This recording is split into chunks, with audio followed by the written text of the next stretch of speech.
everybody, welcome to the latest edition of the Nanticoke Newsroom. Tonight is the Friday happy hour, Good Friday happy hour edition of the Nanticoke Newsroom with Bob Kalinowski. So welcome. I don't know if happy hours are okay on Good Friday. I should be doing something more Boy Scoutish, but that's what we're calling the show tonight, the Good Friday happy hour edition of the Nanticoke Newsroom. So, I'm going off script here. I was going to do a different rundown to start, but I just overruled my wardrobe advisor, put this shirt on. Because last week's edition, we saw that I was wearing a white jungle shirt, and the jungle is, for all you don't know, that the crowd at Nanticoke basketball games, Nanticoke sporting events, the jungle. And I've been searching my entire life to find the truth about the jungle. How was the jungle started? Who started this amazing creation? And I found out tonight. So that's just a little hint that you're going to find out a little about the jungle you didn't know if you keep watching. So today, what do we have on the show today? Well, there's a moving video that I saw this morning, and I immediately said this needs to be in the show, of a bunch of nurses getting a parade. Like I said, I tracked down how the jungle was started years and years ago, who did it, why they did it. And I also joined the graduation photo craze that is out there right now, saluting the class of 2020 seniors who are not going to have the senior year they thought they would. So, but first, the most important thing is, on Good Friday happy hour edition of the Nanticoke Newsroom, I'm almost out of vodka. So I need solutions. Do we drive to New Jersey, like I once suggested? Do I hire a bootlegger? Could that get shipped to me? I went on the PLCB website today. Gone. Too much business, they're saying, and the website's down. Can't order any booze on their website. So anyone have any solutions where to get some vodka? Let me know. So that's a crisis at the Nanticoke Newsroom as we speak, because we're almost out of vodka. And this is the video that's going to make you smile. It's amazing. And here it is. A bunch of nurses in Northwell Health, Manhasset, New York.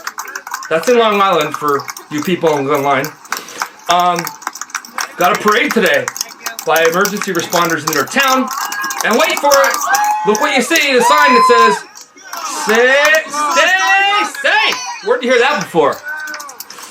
Alright, so that's them saluting the coronavirus fighting nurses and hospital workers at that hospital in New York. I do have a very serious story tomorrow about, I talked to a gentleman who lost his mother, 88-year-old mother, to the coronavirus. And he talked about just the sadness of just not being able to be there when she died on her deathbed at the hospital. They don't let you in, even when your loved one, your mom's dying. So he talked how sad that was, and I know that it hits home a little to me, because in this very house, like, my bocce died in my arms. I wanted to be there for her. So, totally sad, and it's a tearjerker story tomorrow about a Pittston woman who died from the coronavirus, and I talked to her son. Like I said, I've joined the high school photos craze, to salute the class of 2020. So there's a picture. This is part of our yearbook. It's two of my best friends and me within 4 photos of each other in the yearbook. It's almost amazing how close we were together in the yearbook and how close we are to this day. We're best friends to this day.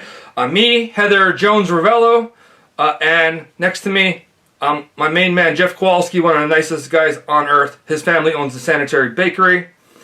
Not sure if you could see this, but in Jeff's picture, some of us put joking things in our, what we wanted to say in the yearbook photo. Well, Jeff said future profession, zookeeper. Like, everyone in our class that year did a joke one. I didn't. I think I put public relations, so that's kind of what I do. But Jeff put zookeeper. I know one of my friends put pirate, and it lives for eternity. So Jeff's in law enforcement these days, so he's like, sometimes he says, that's almost what I do, like a zookeeper. And while we're talking about high school, I have a box that's called Nanticoke. It's like my treasure chest here, but it's a banker's box. And it's all stuff from high school. So I think as a bonus, maybe Saturday or maybe Sunday, I'm going to go through this box randomly and just talk about what I see. So you might see pictures of yourself, whatever. So yeah, the Nanticoke box. Oh, yeah, well, hold on. Like this photo. Like, what the hell is this? Oh, Nanticoke basketball. Great memories. I never played, but whatever. What's this one? Oh, senior class parade. Now that was awesome. Having 50 people in or 20 in a Jeff's Toyota pickup truck, Kowalski. So yeah, we're gonna go through this box this weekend, maybe. So the update on the jungle. So early, you saw last week we did what we did at the jungle. Dave Hornline today, actually, a week later, says, "Do you know how the jungle started?" I'm like, there's always been a legend out there that State Senator John Udicek had something to do with it. So I went right to the source, and obviously he has so much important business going on today of everything going on with coronavirus, but I needed to find out about the jungle. So I reached out to John. I won't tell you if he got back to me or not, or how long it took him. But I do know this. Sources say that John Udicek, Gary Franzoni, John Udicek, Gary Grodzicki, George Grabowski, and Mark Vanook decided to make the jungle shirts and get the crowds rowdy in Nanticoke for the basketball games. And I'm told that it's because a local reporter, local member of the media, very much esteemed member of the media, like me, I'm assuming, wrote once that, I guess about the crowds at the sporting events, if Hazleton is the zoo, then Nanticoke is the jungle. Can't argue with that. So now we know that John Udicek started this whole damn thing. Last week I said it's rude and crude and rowdy and obnoxious. So if the senator does not agree with any of that stuff, I retract every word. If the senator agrees what I said, then hell of a good job, sir.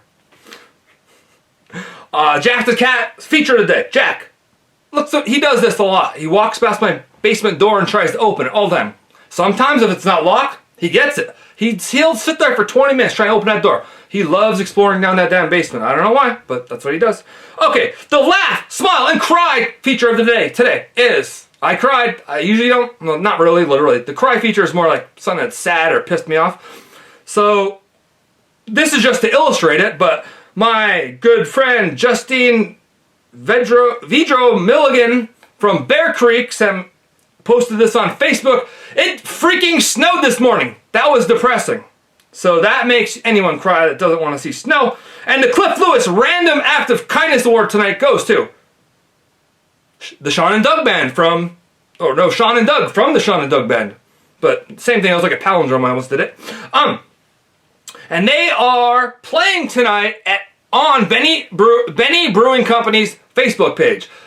Now, I know Sean and Doug would rather be at church or at the library or at home reading the Bible, something like that on this holy day. But instead, they said, I'm going to be bad and play for the fans because they need it. They need it on a Good Friday. So, Doug, I don't know if I've even said their last names the last two times I mentioned them. That sucks. No, Sean Carey and Doug Iraqi. So the Sean and Doug Band, they're playing at Benny's tonight at 7. So start watching at 7 on Benny Brewing Company's Facebook page. And last night, if you didn't see, a star was born. A 2-year-old star. Anna Ray Gorney from California. So I used to say the ending clip of this show. But I don't need to anymore, I don't think. At least tonight. So we're going to let Anna tell you how we're ending this show and what message I have for you. Stay safe out there.